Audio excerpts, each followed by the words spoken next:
Sensation and perception. A lovely presentation on the wonders of hearing. Woo! Look at that animation. It's so good. Ah. Not one of the most enthusiastic students, Joanna stared into space as her teacher lectured about the construction of auditory perception. Why should I care, she asked herself, but soon became startled by the voice of her teacher.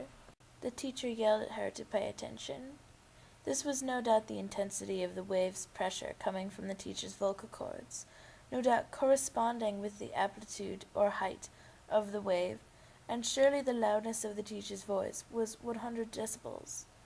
Joanna suddenly realized that she had absorbed more from the lesson so far than she had originally thought. Thinking some more, she examined the pitch, or how rapidly the air vibrates, which is related to the frequency of sound waves. 16 hertz is a good match for the teacher's voice, Joanna thought, low, like the lowest note on a pipe organ. Joanna also noticed the teacher's voice had a distinguishing quality. The complexity of it made a wide range of frequencies, making his voice unique but still dreadful to listen to. The underlying quality of the teacher's sound was also known as timbre.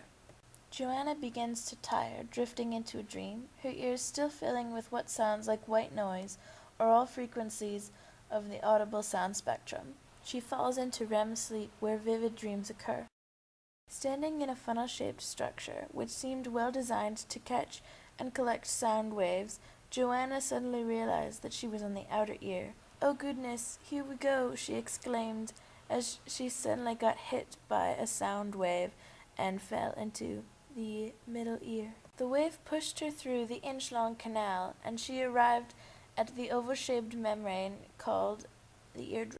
The sound wave causes the eardrum to vibrate at a high frequency and amplitude, matching that of the wave itself. Joanna glances up to see the 3 smallest bones in the body, the hammer, the anvil, and the stirrup. As the wave travels through the middle ear, these bones vibrate and create an entrance into the cochlea by causing the stirrup to push on a membrane and open the inner ear. Suddenly engulfed in fluid, Joanna rationalizes that she is in the snail-shaped structure called the cochlea.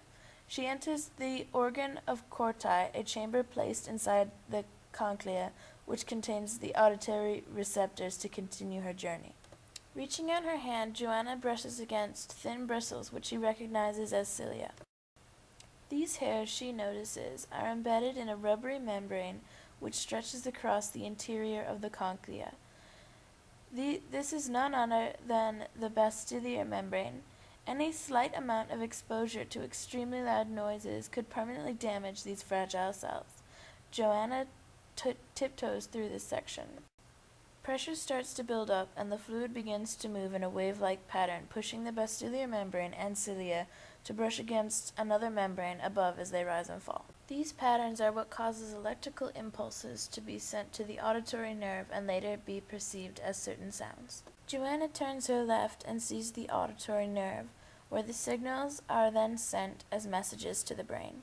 The patterns by which the movement of the cilia affect the manner in which the basilar membrane moves, and Joanna sees a huge wave of fluid coming towards her. "No!" she screams as the wave engulfs her in its liquidy arms. Waking with a jolt, Joanna soon realized that all eyes in the class were on her. Nothing. It's nothing," she said timidly. "Eyes up here, everyone," the teacher said as he dauntingly glared at Joanna one more time. Joanna heeded the teacher's warning. However, she started to gradually tune out of the lesson again, noticing the proximity of the note which formed the tone throughout which the teacher spoke. She watched as her teacher used continuity to follow the same tone it had previously acquired. The similarity in the timbre and pitch helped Joanna pick out the distinct tones in her teacher's voice, allowing her to hear the separate units. By the loudness of her teacher's voice, she could understand their proximity. "Pay attention, Joanna!" her teacher screamed in a hissing manner that echoed in Joanna's ears. As Joanna recovered from her teacher's loud scream, it slowly dawned on her that although she had learned absolutely nothing from her teacher's lesson, she had learned a large chunk on her own.